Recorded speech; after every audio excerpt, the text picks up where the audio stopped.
If someday you should see Thomas the Tank Engine puffing happily along the line, he may be on his way to a village nestled deep in the heart of the island of Sodor.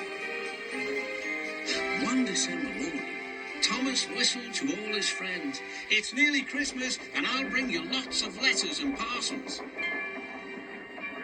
But a week later, the storms came.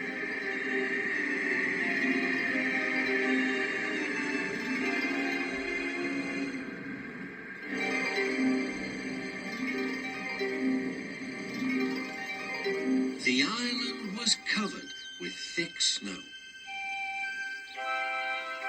The engines found work difficult. Some had to help clear snow from the track, and workmen hacked away at the frozen banks of ice. Thomas and Percy were collecting important post for Christmas. "Driver said there's lots of post for the village," said Thomas. "I'll need an extra truck for it all." Percy was feeling left out. "It's not fair. You're not leaving any post for me." But Percy's chance had come. "There's been a change of plan," said Thomas's driver. "The Fat Controller needs us at the big station. Percy, you are to take Thomas's train to the village." Percy was delighted, but Thomas was sad. "I won't be able to say Happy Christmas to all my friends." "Don't worry," said Percy kindly. "I'll do it for you." "It's not the same," sighed Thomas. Percy was making good time on his way to the village when suddenly, "What's that?" called his driver. There ahead was a fogman by the line. He was holding a red light. "The village is cut off by snow," he shouted. "We need snowplows, workmen, and a helicopter. Leave your trucks in the sidings and go back quickly." Percy was soon steaming to Harold's airfield. "Beep, beep," whistled Percy. "Wake up, lazy wings. The mountain villagers need your help. They're stranded." "Whiz-ow," replied Harold. "I like an emergency to keep me warm." And he buzzed away. "Now," sighed Percy, "what's next?" Suddenly, there was Thomas with Terence the tractor and a works train. "Come on, Percy," whistled Thomas. "Follow me." The two engines battled their way through the snow. At last, they reached the village. Harold was already there, busily dropping food to people and animals.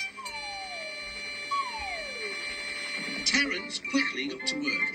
"Lovely stuff," he said as he pushed the snow aside. "Well done, Percy. Well done, Thomas," cheered the villagers. "You're the best Santa Claus this village has ever had." "What's a Santa Claus?" asked Percy. "Santa Claus is someone who drops presents down chimneys at Christmas time." Percy looked at his funnel. "I wonder if—" "No," laughed Thomas. "Chimneys, Percy, not funnels. Which reminds me, your post train is still back in the siding, isn't it?" Percy hurried back to fetch it. Just then, Toby arrived with Henrietta. "We've brought lots of hot drinks and food for the villagers," he whistled. That night, all the engines had gone back to their sheds except Toby.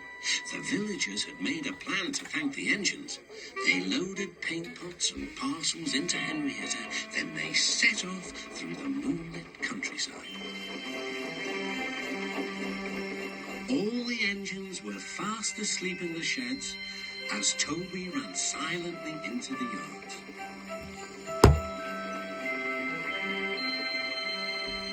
He had no idea what the villagers were going to do, but he knew it was going to be a big surprise.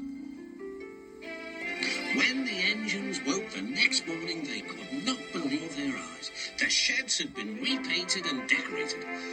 Parcels lay everywhere. The engines whistled in delight, and everyone agreed that it was really a happy Christmas.